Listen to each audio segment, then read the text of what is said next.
మీరు వినింటారు హనుమంతుడి పేరు వింటేనే భూతాలు ప్రేతాలు భయపడతాయి, వణికిపోతాయి అని. అసలు చరిత్రలో ఏమైందని భూతాలు ప్రేతాలు ఇప్పటికీ భయపడతాయి చెప్తాను, జాగ్రత్త వినండి. రావణాసురుడి తమ్ముడు ఐరావణ్ బ్లాక్ మ్యాజిక్ తంత్రాలు చాలా బాగా నేర్చుకున్నాడు. రామాయణంలో రాముడి మరియు రావణాసురుడి యుద్ధం జరుగుతున్నప్పుడు ఐరావణ్ బ్లాక్ మ్యాజిక్ యూజ్ చేసి రాముడిని లక్ష్మణుని పాతాళ లోకంలోకి తీసుకువెళ్తుండే. అప్పుడు వెనకాల హనుమంతుడు కూడా వెళ్లారు.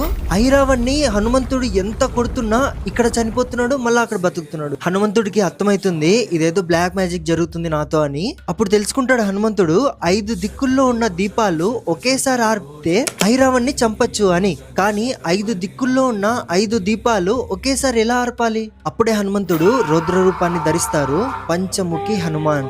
ఆ రూపంతో 5 దిక్కుల్లో ఉన్న 5 దీపాలని ఒకేసారి ఆర్పి ఐరావణ్ణి చంపుతారు.